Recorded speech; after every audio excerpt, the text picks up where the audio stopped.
Hello everybody. In this video we are going to discuss about most important standard not only for the exam, it is most important for to crack interviews for accounting jobs.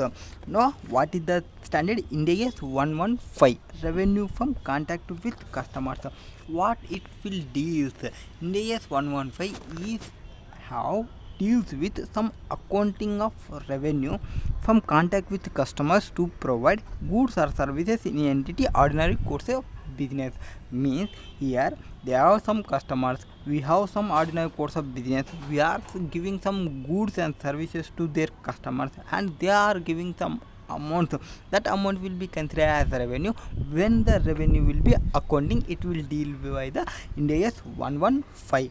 That is the main core area of the 115. Now entity shall recognize revenue only when it is satisfied a performance obligations in the contact with customers. That is when the control of goods or services promised in the contract is transferred to customers. So we need to transfer the control of that goods or services promised in the contract. Now for the purpose of Ind-AS 115, here they are prescribed 5-step models was provided. Step 1 will be identifying the contact with customers, and after that identification we need to go with the identify the performance obligations. After that step 3 will be determine the transaction price, and step 4 will be allocate the transaction price in performance obligation in the contract, and step 5 will be recognize revenue when the entity satisfies the performance obligation. So these 5 steps will be considered as for the purpose of recognition of revenue. So step 1 will be revenue, identifying the contact with customers, identify the performance obligations in contract, determine the transaction price, allocate the transaction price in performance obligations in the contract, recognize revenue when the entity satisfies the performance obligation. Now what is there in identify the contact with customers? Here for this we need have an agreement done by the entity with customer will be considered as contact with customer. Here there will be there one contract, it will fulfill some following conditions. So this all conditions we need to consider. All conditions need to be satisfied, then only it will be considered as revenue from contact with customers.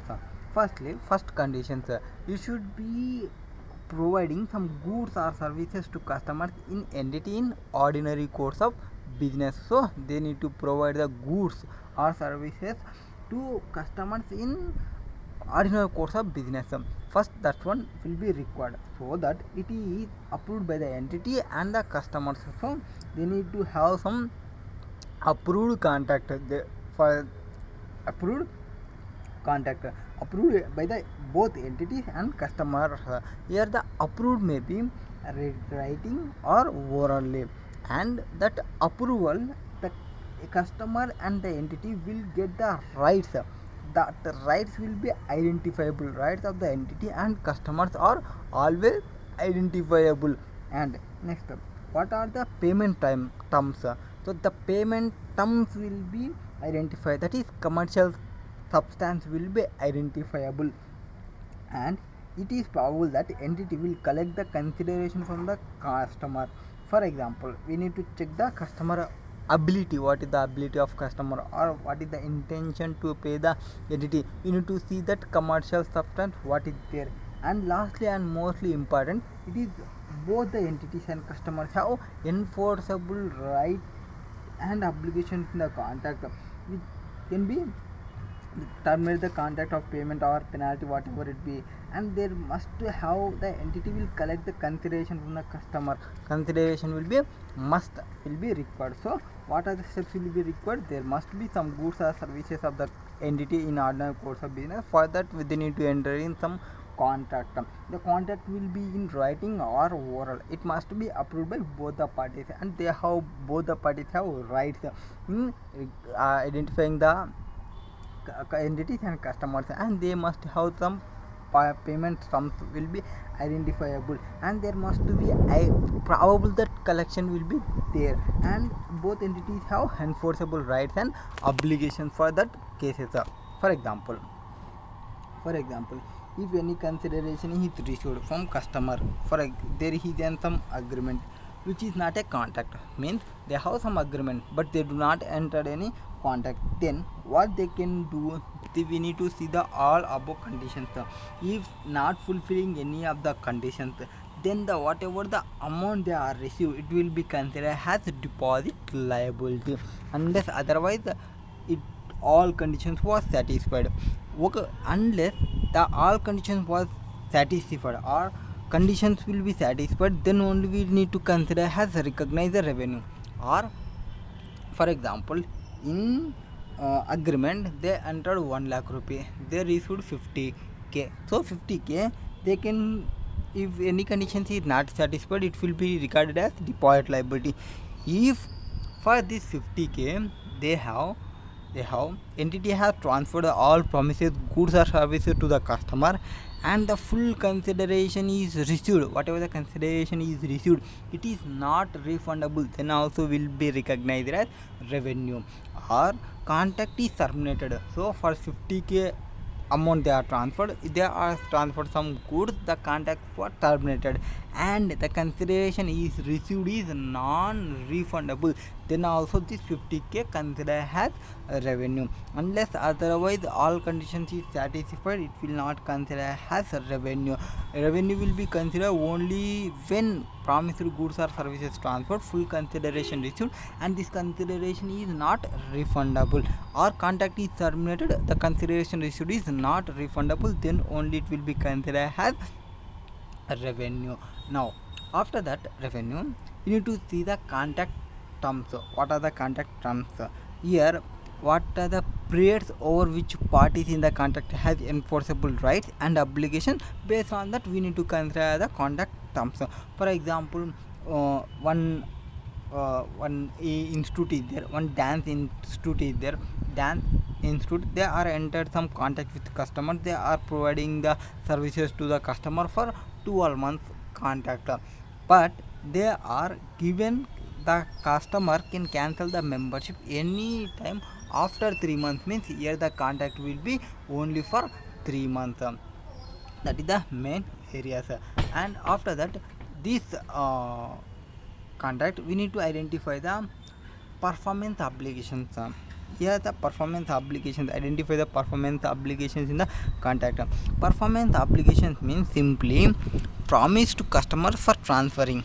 What we need to transfer, the goods we are transferring, it will be distinct goods or services, or they are series of goods or services that substantially the same and the same pattern on transfer of customers. So if there is a distinct is there, and the distinct goods, each distinct goods or services in a contract is treated as separate performance obligation. If it is have distinct is there, it will be considered as separately identifiable performance obligation. In this case, the revenue for each distinct goods or services is recognized by entity when control is transferred. Whenever the control is transferred, it will be considered as separately performance obligations. And where there is a series of transactions, or multiple elements arrangement goods is not distinct, there whatever the customer receive the benefits as it is provided, and it is treated as single performance obligations. In this case, revenue is generally recognized on SLM basis. How we go with the SLM basis, we need to calculate the revenue. So here the SLM basis will over the period of time. For example, series of goods will be, now one cable TV services is there, cable service is there, and they are providing the single performance obligation, accounting services or security services or some hotel management services or payroll processing services. These all are will be considered as series of goods or services. Now meaning of distinct of goods. So how we can say that it will be distinct, how we can say that it is distinct. For distinct, here we need to see the if customer can take the benefit from the goods or services alone basis or with other readily available resources. Is there any alone or other readily available resources? Then readily available resources means here item that can be purchased separately in the market. Next, after that we will see, so for example, for customer can benefit either alone or readily available resource. Example maybe entity enter into a contract for to provide some purifiers, water purifiers, and 1 year maintenance services was provided to the customers. Now customer can also take water purifiers and some maintenance services from any vendors in the market. Here we have two separate performance obligations. Two separate performance obligations. One will be water purifier sale and another one will be maintenance service. Now in some cases goods or services are not treated as distinct. So goods or services not treated as distinct even if the full mentioned conditions are satisfied, then also we will consider as it will be it is not distincted when the entity has some significant integration is there. significant integration is Significant integration is there, then it will be considered. Significant integration means entity is using some multiple goods or services to provide customers in final product as is asking for. For example, here entity is entered into a contract with customers to build some power plants. For this, entity has some engineering, construction, wiring, installation, different will be there. Since here integration is done for providing the power plant which is asked by the customers, here the only one single performance obligation, it will be considered as single performance obligations, even though they are how different performances are they are providing some engineering service, customer service, construction service, wiring service, installation service, even though the customer asked a single one. Or another example, they want marriage, and for that marriage different performance of will be there. One is catering, one is video, one is camera, one is that persons was provided. These all will be under whatever asked by the customer asked to complete the marriage. Single performance obligation only considered as single performance obligation marriage event. Or if goods or services which significantly modified or customized, so they are providing with some customized services, so with some customization will be they promising their goods in a customized way. For example, entity is entered into a contract with customers to provide some software license and installations. This installation will significantly customize the software. So, and there is only single performance obligation, that is to provide the customized software services. Even though we are providing software and license, but the customer asked the customized software. Because of the customized software, we are providing both at a time. Then it will be considered as single performance obligations. Or another one will be if goods or services are highly dependent on or interrelated, they are dependent or interrelated, then entity, for example, entity is entered into a contract with customer to provide some designing services. For designing services, we need to have the construction service of that building. So without having building, without constructing service, we cannot draw the design on building. So these services can be taken separately from any vendors in the market. So building will give some construction persons will be provided, designing will do by the architect persons. Customers is required the entity to continually alter the design, and therefore construction will change. Since design and construction services are highly interrelated, in this case due to customer requirement of continually alteration in design and construction, it will be considered as single performance applications. Now we know that performance applications. Now we need to determining the transaction price. How we can determine the transaction price here? For that, transaction price means consideration. What transaction price means? Consideration that entity expects for transferring promised goods or services to customers. So whatever the goods, whatever the services the entity is transferring, the whenever it is transferring, it will expect some consideration. That consideration is considered as transaction price. Now here we need to exclude amount collected on behalf of third party, for example GST, or for example VAT, CST, excise duty. This all amount will be collected on behalf of third party, that is government, and we need to pay that amount to government. So it will not be considered as consideration or transaction price. Now this transaction price may include fixed consideration or variable consideration, or some considerations concerning estimated variable consideration, non-cash consideration, consideration payable to customers, significant financing components. Now we will discuss about in detail. Firstly, if we go with the fixed, so if we go with the fixed means simply if the fixed amount mentioned in the contract, whatever the amount mentioned in the contract, it will be say that fixed amount, and it is always included in the transaction price. It will be always included in the transaction price. But that is fixed consideration. After that, variable consideration. Here variable consideration, it is the amount of consideration depend on the future events. So how it was depends based on our future events. Amount of consideration depend on future events, for example our performance bonus or penalties, etc.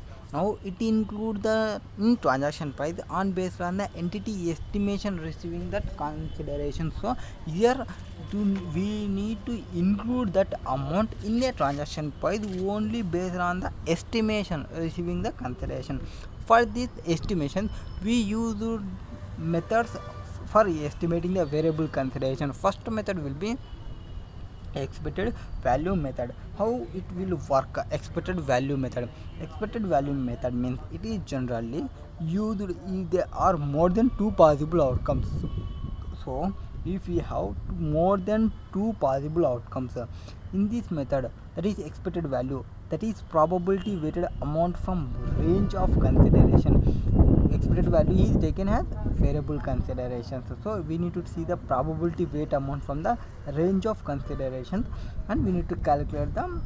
For example, if we go with the example, how we can identify, we have some estimated considerations 1, 2, 3 and 4. We have estimated considerations. We have probability. We need to see them probability 1, probability 2, probability 3, probability 4. So simply we need to multiply this probability into estimated consideration to get the total variable consideration. This total will be total variable consideration. So after the summing, now variable consideration from this turnover, what the amount we need to divide per unit, how many units is the total units, we need to multiply, then we will get the weighted average price per unit. Total variable consideration divided by weighted average number of units, then we will get the amount, total variable considerations.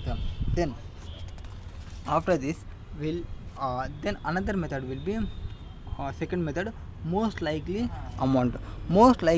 Here it is generally used if there are only two possible outcomes. So in expected value method we have more then two possible outcomes, then we will go with the expected value. If we have only two possible outcomes, then we will go with the most likely amount method. In this method, only single most likely amount, that is consideration probability high, is taken variable consideration. For example, if you have coin, one side is head, one side is tail, only two possible outcomes will happen, that is most likely. If you toss the coin, it will get head or it will get tail, though only two possible outcomes, that is most likely amount method. Here the entity include the variable consideration only to the extent that it is highly probable that significant reversal of revenue recognition will not occur in future. So here only the amount to the extent which will not revert the amount, that will be considered as variable considerations. Variable consideration will not be included in transaction price in some cases if we are identifying some significant reversal. So we are identified that there is significant reversal of revenue in the future, then what we can do for that scenario?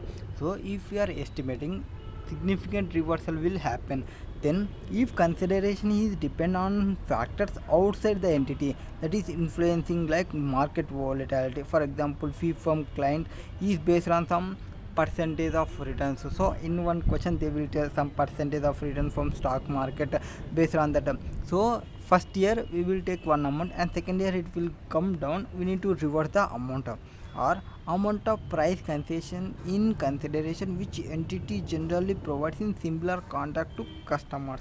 For example, contracted price is some 4 millions and price concessions on same product to other customers which was provided some amount, then we need to deduct whatever the concession we are giving, then the transaction price will become after deducting the concession given.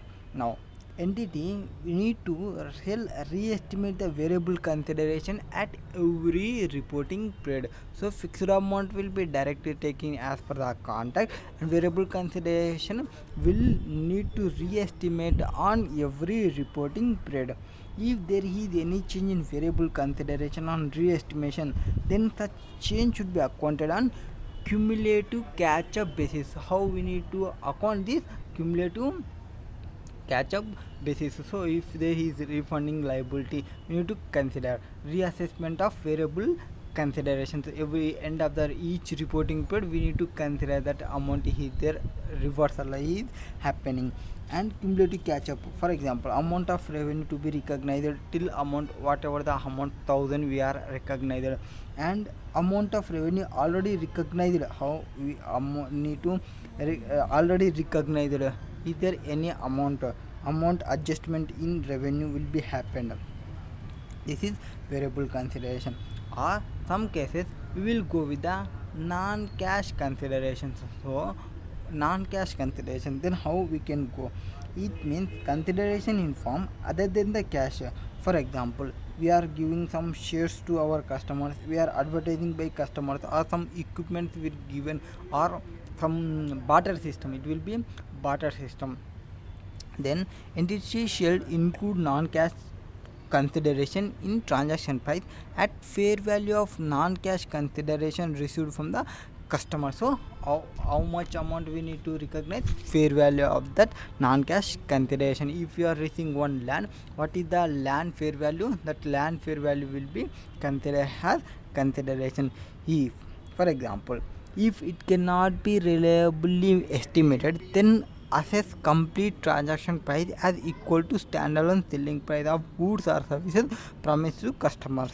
For a year, if customer provided any goods to the entity to facilitate the entity in fulfillment of its contract, then such goods will be treated as non-cash consideration. So they are given some goods, and if entity obtains some control over that goods, it will be considered as fulfillment of consideration, it will be considered as non-cash considerations. Next, transaction price need to be adjusted due to some components. What are the components will be there whenever we need to adjust? If there is any significant component,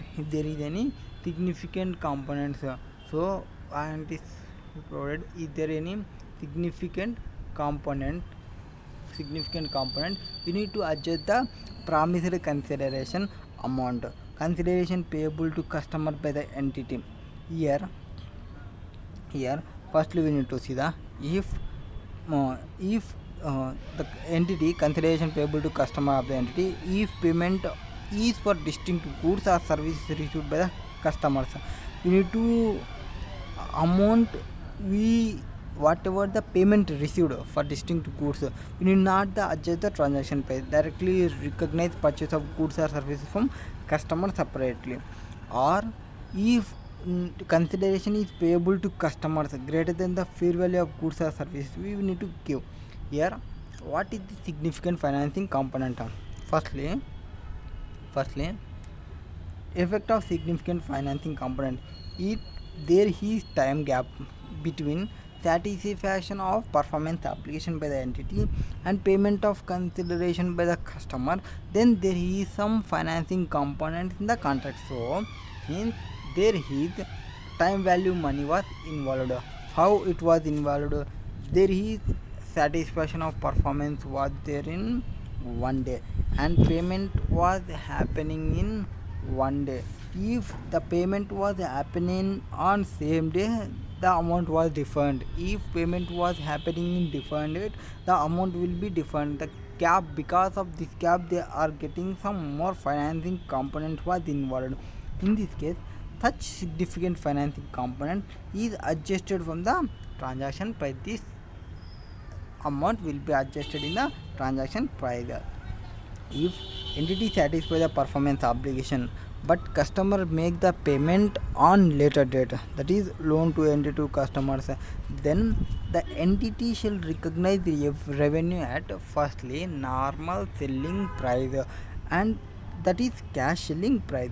Whatever the extra amount received over cash selling period or cash selling price will be treated as interest income. So whatever the excess amount it was receiving, it will be considered as interest income, that is financing income. It will be calculated over the credit paid in profit and loss account. We need to adjust that discounting rate. For that, here we need to calculate the price. What price? Cash selling price we need to require. Cash selling price, if they are provided in question, we need to take directly. If cash selling price is not given in the question, then how we will go with?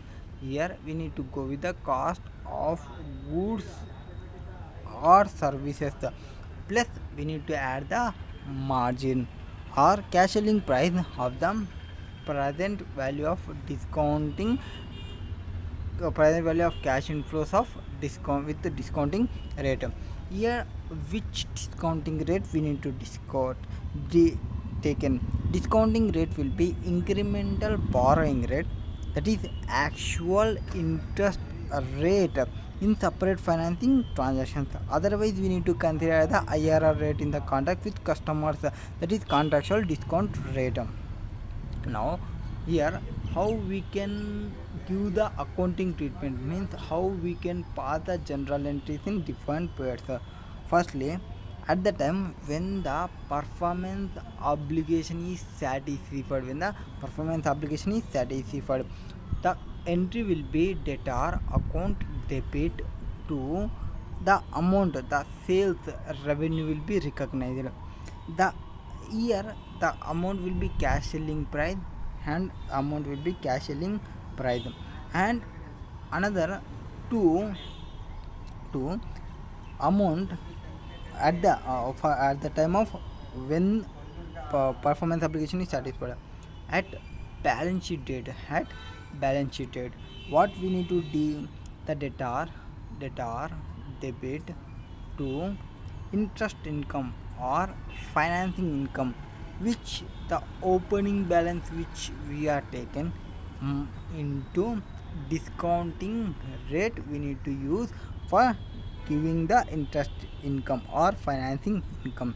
This amount, whatever the financing amount, we need to transfer to profit and loss account. So interest account debit to profit and loss account.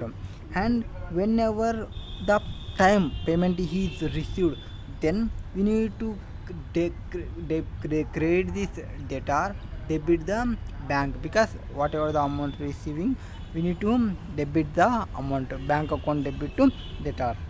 Now is for the case, or if sometimes it was paying more amount, so we are given some cases what the customers will give, will pay in advance the amount. So if customer make the payment in advance but entity satisfied its performance obligation on later date, that is loan to entity by customer, then entity recognize it as advance received. Advance received will be consider here from the customer as a contract, it will be calculated as liability, shown in liability. Now here we need to charge the interest expenses. If it is a significant financing component, we need to recognize the interest income. Now whenever we are received advance, we need to charge it as interest expenses or finance cost of such contract liability over the period in profit and loss account at same discounting rate.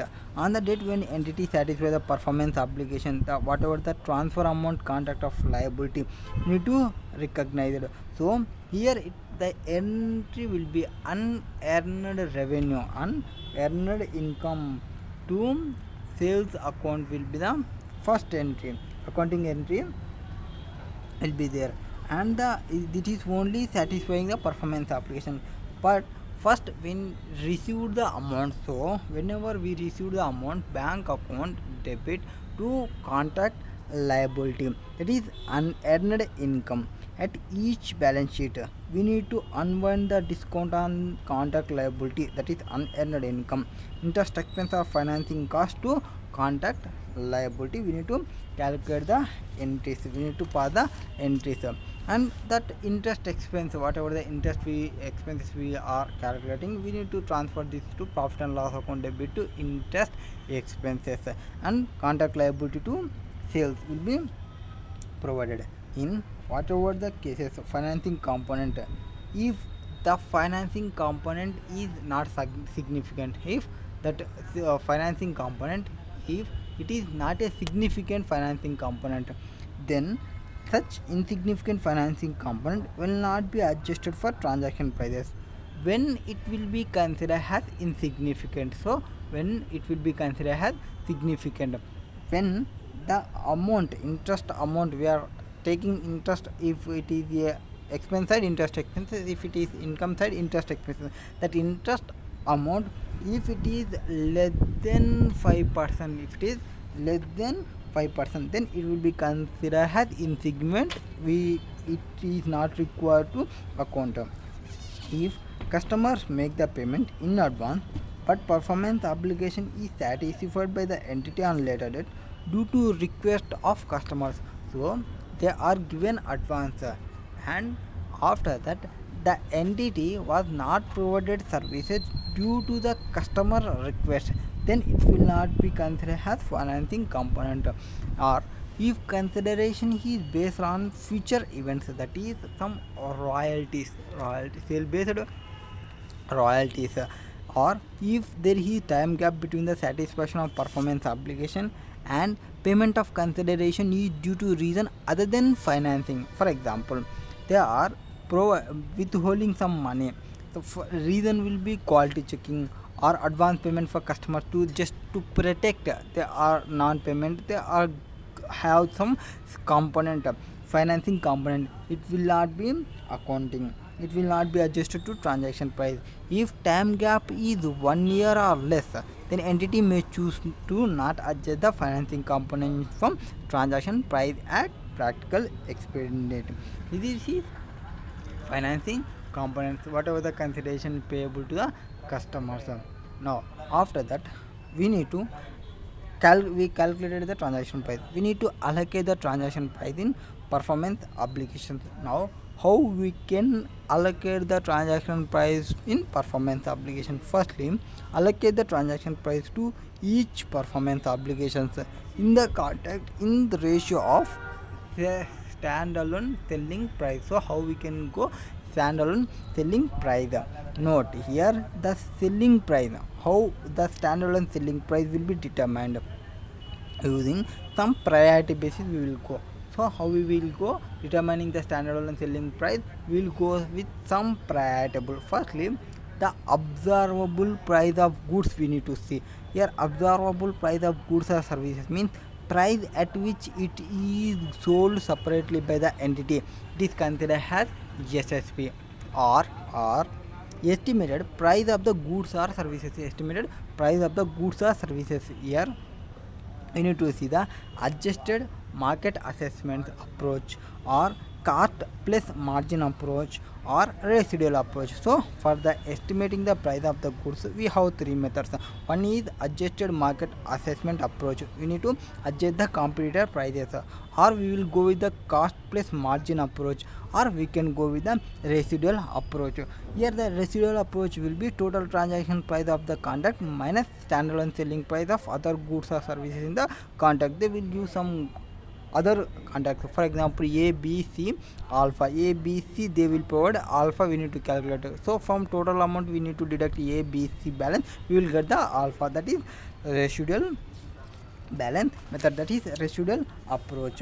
And in here if the discount in contract is not proportionately related to all performance obligations, then entity sell the three distinct whatever the goods were there, we need to consider, and how they are regularly using the SSPs. Based on that regular SSP will be considered, and if there is no regular SSP, we need to allocate the discount to normally in revised SSPs.